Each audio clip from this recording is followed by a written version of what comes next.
আসসালামু আলাইকুম ওয়া রাহমাতুল্লাহি ওয়া বারাকাতুহু। বিরাদার ইসলাম, ইমাম সাহেব সালাম ফিরানোর পর মুক্তাদিদেরকে নিয়ে একসঙ্গে সকল মিলে দোয়া করা যাবে কিনা, এই সম্পর্কে হাদিস কোরআন কি বলে?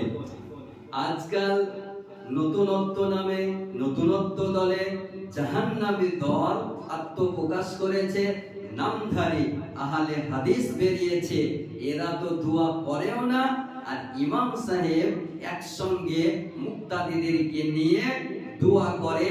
তো বেদাত, শিরক, হাত তুলে দোয়া করা যাবে না, এইরকম মন্তব্য করতেছে আনপাড় গাওয়ার অনভিজ্ঞ জ্ঞানবাপী, লেখাপড়া না করে নেট ঘেটে ঘেটে ফতোয়া দিতেছে। এইরকম ভ্রান্ত মতবাদ পোষণকারী থেকে আপনি দূরে থাকবেন। ইমাম সাহেব সালাম ফিরানোর পর মুক্তাদিদেরকে নিয়ে একসঙ্গে সবাই মিলে দোয়া করা শরীয়তের বিধান অনুযায়ী জায়েজ। হাদিস উঠিয়ে দেখুন, আমার মহানবী সাল্লাল্লাহু তাআলা আলাইহি ওয়াসাল্লাম ফরজ নামাজের পর দোয়া করেছেন কিনা। কিতাবটির নাম মুজামুল কবির লিত-তাবরানী, হাদিস নাম্বার 14907, মাজমুউজ যাওয়ায়েদ হাদিস নাম্বার 17345। হযরত সাইয়্যিদুনা আব্দুল্লাহ ইবনে জুবাইর রাদিয়াল্লাহু তাআলা আনহু একজন ব্যক্তিকে দেখছেন নামাজ পড়তে গিয়ে তিনি নামাজের মধ্যে হাত তুলে দোয়া করছেন। সেই ব্যক্তিকে আব্দুল্লাহ ইবনে জুবাইর রাদিয়াল্লাহু তাআলা আনহু দেখে বলছেন, আল্লাহর নবী সাল্লাল্লাহু আলাইহি ওয়াসাল্লাম নামাজের মধ্যে কোনদিন হাত তুলে দোয়া করেননি, বরং আল্লাহ নবী সাল্লাল্লাহু আলাইহি ওয়াসাল্লাম নামাজে সালাম ফিরানোর পর ইয়ারফাউ ইয়াদাইহি, নিজের দুই হাতখানা উত্তোলন করতেন, ওয়া দুআ, এবং দোয়া করতেন।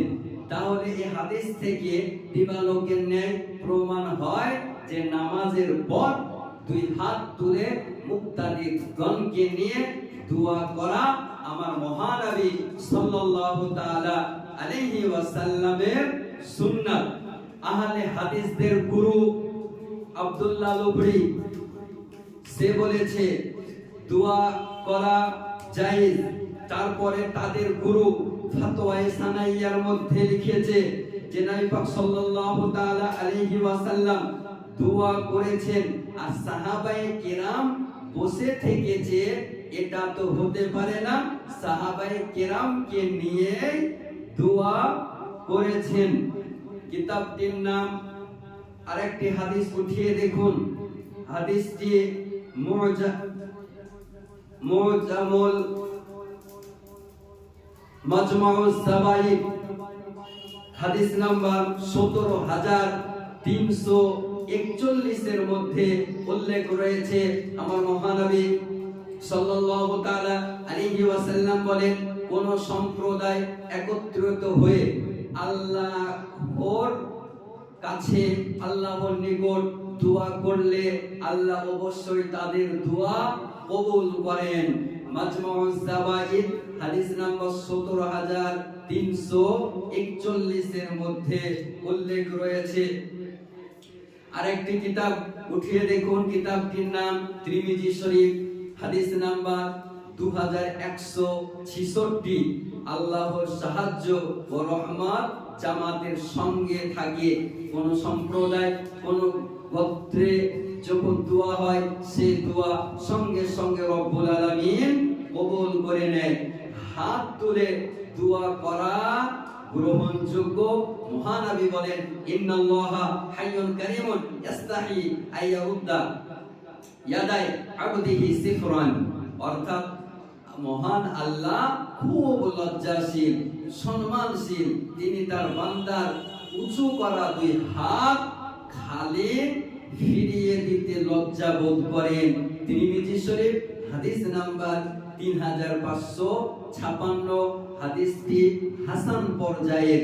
তাহলে বিরাদারে ইসলাম, এই হাদিস থেকে দিবালোকের ন্যায় প্রমাণ হয় যে হাত তুলে দোয়া করা আমার মহানবী সাল্লাল্লাহু তাআলা আলাইহি ওয়াসাল্লামের সুন্নাত।